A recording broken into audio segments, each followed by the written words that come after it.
I have preached for a long time that the best way to get better in Rocket League is to do replay analysis on your own replays. The one big question I have though is how much do you need to know about Rocket League in order to give yourself proper analysis? To answer this question, I've brought along my Silver 2 brother, Chris, who knows almost nothing about what you need to do to play this game well, and almost never plays the game at all. To test out the quality of replay analysis Chris will be able to provide, I have sent him a GC1 level 2v2 replay for him to take a look at. Will a low-level player be able to point out mistakes made in a high-level game? There's only one way to find out. Alright, good morning class. My name is Professor Chris. We're here at the Rocket League Academy of Higher Learning, and we're going to be demonstrating today some proficiency and improvements for Horizon's video here. So I guess if we're ready, we'll just begin. So right out the gate here, we have this kickoff here, which goes pretty well because you go for the ball and manage to get it off to the left position. Now I did notice something here, which is, as you can see, we'll actually roll that back just a wee bit here. Okay, so here we go. So here you're starting your mount, and it's a little hard to judge based on where the ball is bouncing, but as you can see, based on the plane here, it is going to be a little higher probably than you're expecting, and the arc of your boost there could do to be a little bit higher, just because as you approach here, you kind of stall out and remain even with the ball, and if you had managed to get slightly above it, you might have actually been able to knock it down and get a goal from above, which would have been an impressive gambit to begin the match. However, like I said, that probably was just due to the fact that the arc of the ball was a little hard to make out from your position, so that could have led to some confusion on your part of where exactly to be in terms of the vertical positioning. Now, if you go back to that play real quick, back to the play you're just talking about. Okay, so the other thing I want to look at, so yeah, I totally agree, because if I knock it down, I can also possibly maintain control. But also, I'm not exactly sure why I'm, like, jumping so hard for this, because no one's here. Like, look at these two opponents. They're nowhere near this ball. That is true. That was a little overeager, perhaps. Yeah, I don't need a panic jump at this, because the ball's just going to harmlessly bounce off the backboard, and then I can just take control of it when it comes down. I don't need to rush it, because I'm hitting it directly towards them by making this touch. Okay, yeah, so there was a little bit of hesitation there, as we can probably see.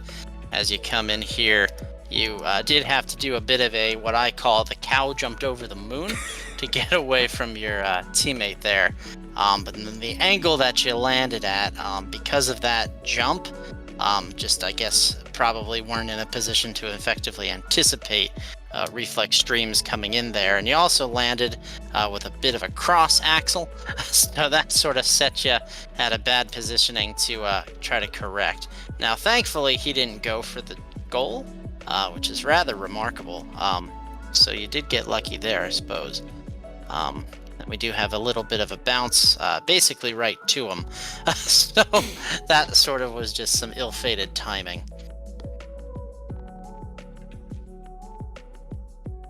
And then rounding here, that's just, not much you could do about that. He jumped a little sooner than you were able to anticipate, so that just comes with par for the course, as it were, though I guess that's golf. So what decision could I have made better that could have prevented us from giving up that goal? Because if we go back to that play, is there anything I could have done differently to maybe not get dusted like this? Like, Kins put the ball into the mid. Like, should I have maybe just not gone for it? Is that maybe something that would have... That's possible, yeah, because he could have very well would have knocked it a little closer to you. It's possible that the other guy would have corrected it too, but if you were on the ground, you would have at least been in a better position than to possibly turn and correct, rather than soaring past it like a spectacular shooting star. That's fair. Seems like I was gonna get beat to the ball regardless, so jumping for this is probably completely useless considering my teammates in front of me. Yeah, that's probably another one of those little panic jumps, thinking you can overcorrect, because looking at it here, you do got a fair bit of distance to go, and it's possible if you were a little closer, it might have been more effective, as you'd actually would have made contact than all three of you, with the combined force of him hitting it up, and then you might have knocked it away back to their side, or at least to the corner by the arrows there. But with your current position, jumping was probably just a step too far, so to speak. Cool. Yeah, we'll keep a lookout for that, because I think it's going to happen a couple more times.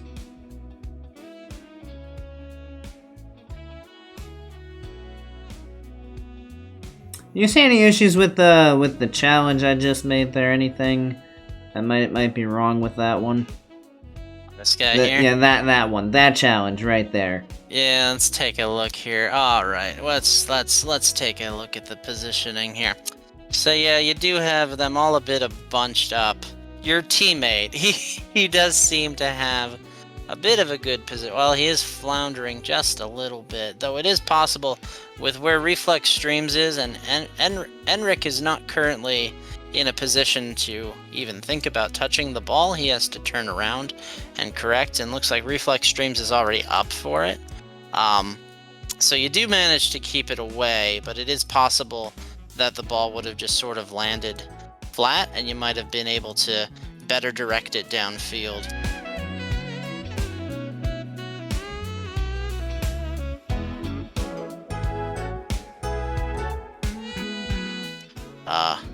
Or back towards their goal, in fact. Sounds like more patience can be necessary. Is basically the idea that I'm getting from what you're saying.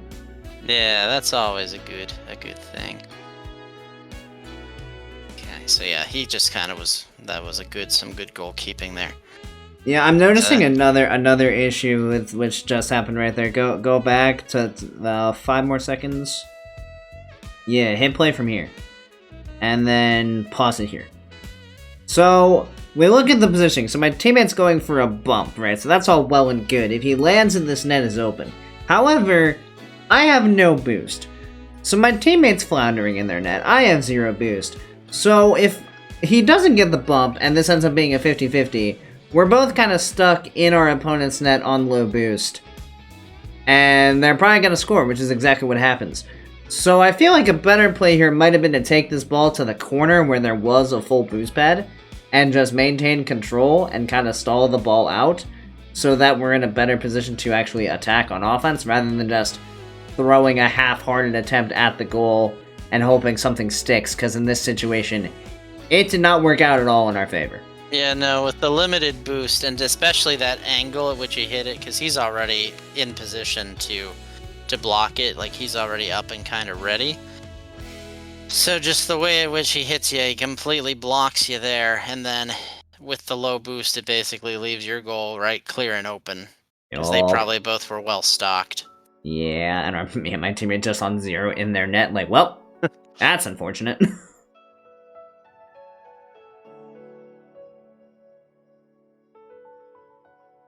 So here you do chase it a bit. So yeah, there you chase it a little bit, which a better strategy might have been to let it land. This is the problem I always have. I'm a wall hugger.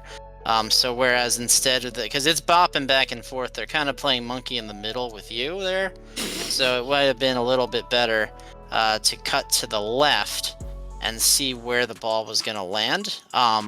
Rather than sort of trying to chase it more towards their goal. Because also, Enric's not, or your teammate, is not really in the position to line up a shot right now or anything. So even if you do manage to cater to where he is, it's a little hard to tell his positioning, actually. I think he's facing, he's backwards right now. Yeah, he's backwards he's from the goal. So even if you'd managed to knock it in front of the goal, it's quite possible he wouldn't have been in the position to follow through. And certainly since you were on the wall, that would have been the case for you as well. So yeah, and the fact that if you could pause it real quick, the fact that I just wrapped the ball around the backboard, so I basically I was past the first person. He was gonna end up rotating back into his own net, so he was gonna take like a second or two to get there. I had their other player facing backwards to me, basically on a retreat on the backboard. So if I let that ball bounce, I could easily play the ball off the corner, which would have allowed my teammate to possibly come in to take the shot, because he could have rotated around on it, and it would have kept the ball away from the guy on the backboard. But instead, I kept playing it along the backboard and then went for the bump, which actually just completely gave away possession of the ball and allowed them to take over. So yeah, I see what you're saying, actually. Letting the ball bounce when I actually had a little bit of time that I didn't recognize would have actually probably been very useful. So it's just, again, small things, playing with patience. Some of it comes down to reading where the ball's going to land, which can be difficult. Speaking of patience, as I just go flying past the ball again. Yeah, so here you are getting some needed boost, which is well and good. But it might have done better to sort of just stay at mid rather than pushing. Just because based on their positioning, your teammate was already looking to be pushing it more towards the center of the field. And so with you being on that side, if you'd remain mid over here more in the center, I keep thinking I have like a pointer where I can draw. I mean, you have a mouse. If that's true. If you'd remained more sort of here in the center, you would have been able to combat sort of wherever it landed and be in a much better position to sort of guard this hold the line, so to speak. Yeah, it all comes down to patience, because literally the only reason I go there is because I didn't realize my teammate was gonna flick it into the mid. I thought he was just gonna air dribble it, so I was like, okay, cool, I'll just go take this. But it was an extremely stupidly eager jump with absolutely no patience, because if I just wait midfield, the ball's gonna land right in front of me and I probably have an open shot to take. But instead I'm like, my teammate isn't gonna do anything good here, let me just go take the ball away from him. Which, in hindsight, leads to leaving our goal open for a third time. Alright, so that was a pretty good 50. And then you did have a good opportunity there, but just his block there kind of threw you off the positioning. So really not too much more you could have done there. That was made for a good save. So that was a good example of patience there. Because you could have very easily gone right for the ball. Because he's up in there, so it's certain. Whoops. That's a bright orange orb. Certain he's gonna hit it to mid. So what you could have easily done would have been to go for it, but you were able to anticipate reflex there by hanging back a bit. So that allowed you to more make contact with the ball, which allowed for a nice, solid save and a good recovery. Because I believe, no, almost. So yeah, again, the arc of that was a little difficult. I don't know if you could have gotten much higher, just with the way you took off. I don't even know if getting much higher would have done much with the way that you hit it and the angle. Yeah, it was this last touch. That last touch was that was more just a bump. I mean, it made it in anyway. You're able to get it over to your teammate there. He managed to... I was trying to play it up to the backboard to a place where I could actually follow it, but my last touch was so heavy that it took it out of anywhere that I could have actually followed up with the limited boost I had left, so it was like, well, hopefully my teammate's there, and luckily he was. And then at this point you're out of boost, so you're probably looking around for any open pad. Yeah, pretty much. Just awkward because I can't jump for it, and at that point I'm panicking because even though I pick up the boost, reflex is right on my butt. So I just pop the ball randomly off the corner. I'm like, well, that was terrible, but yeah, I guess that works. You can even see the panic because you go to turn, you're like, wait, miss the boost. Wait, okay, there we go. And you're like, I have boost, and you're like, oh wait, the ball, oh wait, the boost, oh wait, the ball and the boost. Yeah. So that worked out, I guess. Luckily, Enrico doesn't shoot it, so we're fine. Yeah, I was gonna say that angle that it bounced off his car was beneficial, and then you're able to smoothly sail it in. So let's see if we can learn anything from the goal. So yeah, you're able to knock him. So again, yeah, it's just that hair you hung back probably made the difference, because you could have easily, upon landing, you could have gone right for the ball, but you went through that. I mean, I guess it benefited you because you needed that boost. So by hanging back, going for the boost, you made sure that you had enough to get back downfield.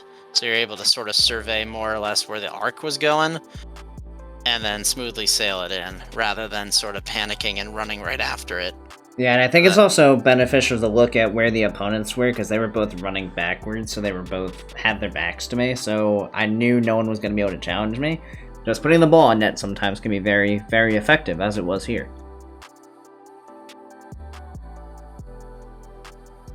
So then this here, I did want to see this. So you do have a bit of a 50-50. And then you sort of... Oh, I guess he is coming. So you probably saw your teammate and thought he would go cover it, which is why you then went to get the boost. But then he sort of misses. And so then the ball kind of knocks back field, so you're kind of scrambling to to put a stop to it. Yeah, that all comes down to the poor 50 on the kickoff, because Yeah. literally what I did before the kickoff was quick chat on your left, so I was planning on sending the ball to the left corner for my teammate to pick up for a solo play, but I got too side on the challenge, and Reflex went in the middle of the ball, which just absolutely kills it.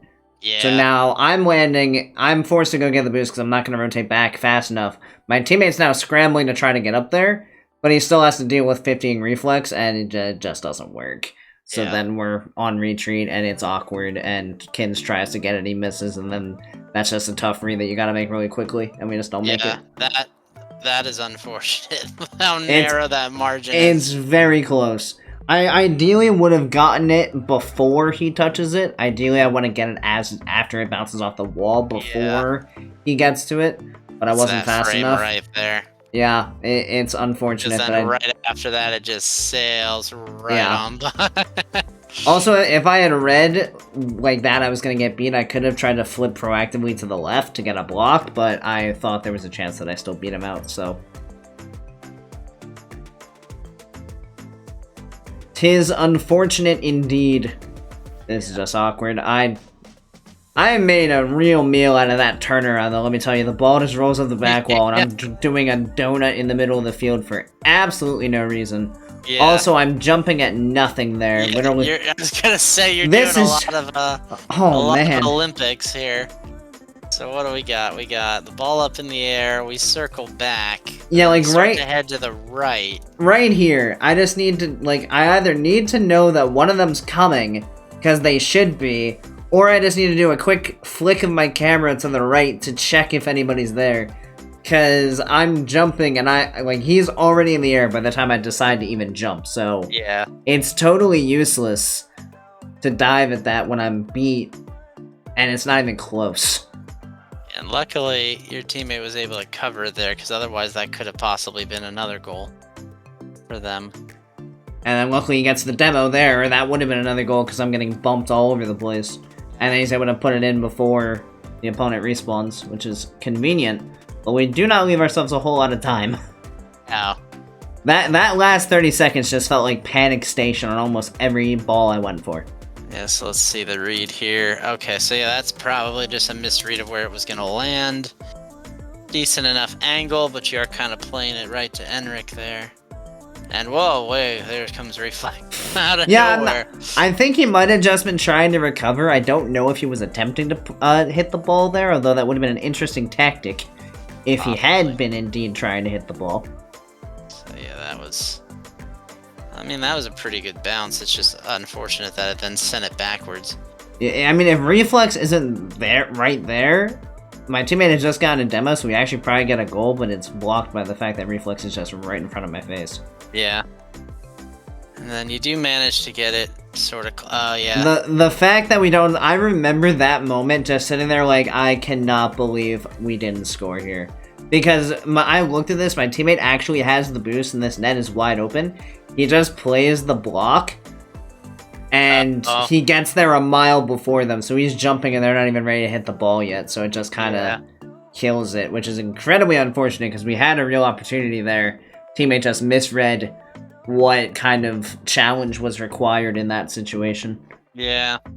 I was honestly going into this thinking that he was going to struggle to be able to point out much of anything. However, I am pleasantly surprised and very happy to say that even low-tier players are able to recognize mistakes that high-level players make.